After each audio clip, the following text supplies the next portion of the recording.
진리의 사람, 다속 유형문은 누구인가? 25번째 시간입니다. 오늘은 연동괴의벗 배선표, 연동괴의벗 배선표라는 제목으로 말씀드리겠습니다. 호랑이를 펴여 나무에 올라 하늘에서 내려온 밧줄에 매달린 오누이처럼 된 이 나라의 크리스천들은 믿음이 생명줄에 매달릴 수밖에 없었습니다.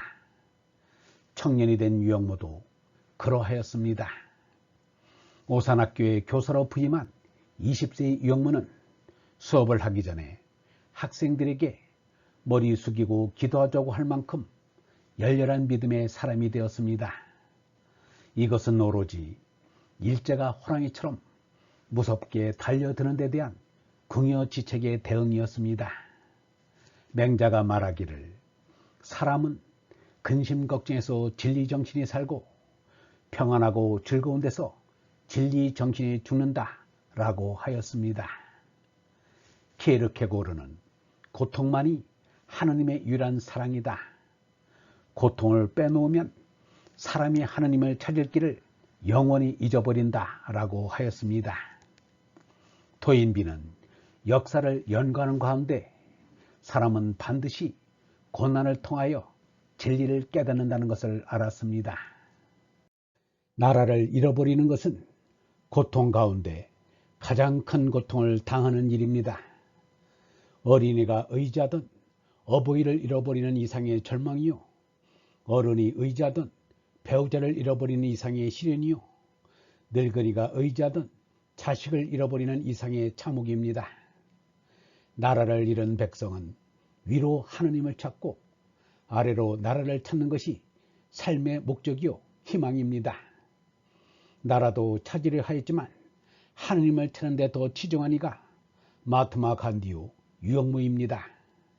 하느님도 찾았지만 나라를 찾는 데 더 치중한 이가 도산 안창호요 백범 김구입니다. 일본인 검사가 도산 안창호에게 앞으로 독립운동을 할 것이냐고 물었을 때 도산이 대답하기를 나는 밥을 먹어도 잠을 자도 민족을 위해 먹고 잤으니 앞으로도 민족을 위해 일하고자 함은 변함이 없노라 라고 하였습니다. 백범 김구는 이렇게 말하였습니다.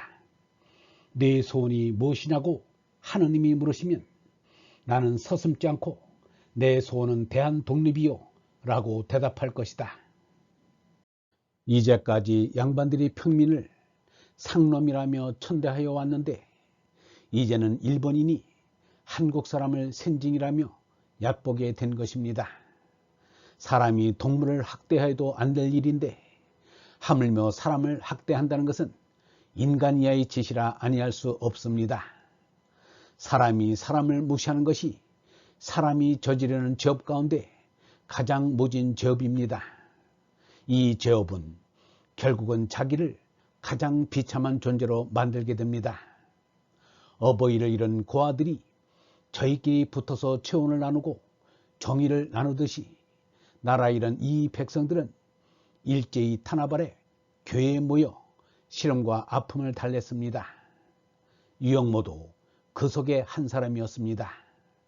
유영모가 교회에 안 나가기로 하고도 교우가 궁금하거나 교회가 어려움에 놓였을 때는 찾아가 예배에 참석하기도 했습니다. 그야말로 연동교회는 모교가 아닌 모교회로 있지 않았습니다.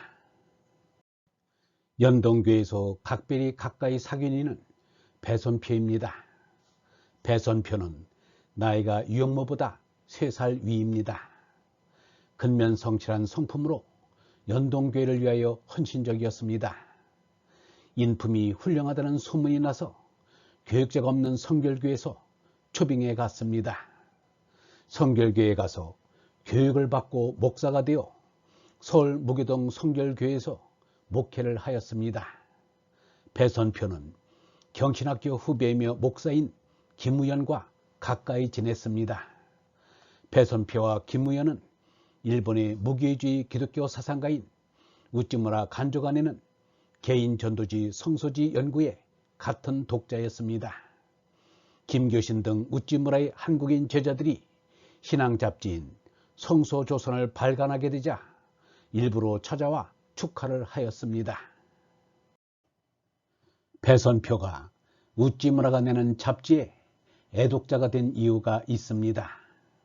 이 나라가 국치를 당하자 이 나라 국민의 한 사람인 배선표도 비분강개하여 어찌할 바를 모르는데 성서지 연구에서 우찌무라가 말하기를 어느 나라 국민은 남의 나라를 빼앗고 술과 촛불 행렬로 환송을 올리는데 어느 나라 국민은 나라를 잃고 비탄과 절망 가운데 있다. 그러나 양쪽 다 인생이 진정한 구주이신 그리스도를 믿고 참 생명이 들어가야 구원받는다 라고 하였습니다. 배선표는 일본 사람은 모두가 남의 나라를 빼앗고 기뻐하는 도적 같은 놈들만 있는 줄 알았는데 우찌무라는 그래도 양심적인 사람인 것을 알고 존경하게 된 것입니다. 1963년 4월 10일에 유영모의 일기 다석일지에 배선표가 아프다는 소식을 듣고 문병하고 온 것을 적어 놓았습니다. 1963년 8월 29일에 배선표는 77살의 나이로 세상을 떠났습니다. 유영모는 배선표의 살아온 날수가 27,694일임을 셈하였습니다. 1964년 8월 29일 추도모임에 참석하고는 일행과 함께 배선표의 묘소를 다녀온 소감을 일기에 적어 놓았습니다. 내 혼자 배선표 언께 풍산이면 엇것 보며 황산이라 사흘 지내랴 얼얼 손날 성금이신데 묻돌붙이 못이야 주 배선표의 무덤이 광주군 동부면 풍산리에 있는 황산에 있음. 얼번 여러분, 우한에서 진리 정신이 자라고 안락에서 진리 정신은 시들어갑니다. 고통은 하느님이 주신 값진 선물입니다. 고통의 줄을 잡고 따라 올라가면 하느님을 만날 수 있습니다. 고통 없이는 생각도 못하고 기도도 못합니다. 하느님을 찾는 길은 고통의 바다에서 헤엄치는 것입니다. 고난에 아픔이 없으면 그 누구도 하늘로 날아오르려 하지 않습니다. 영성신학원 다속아카데미의 하늘소리였습니다.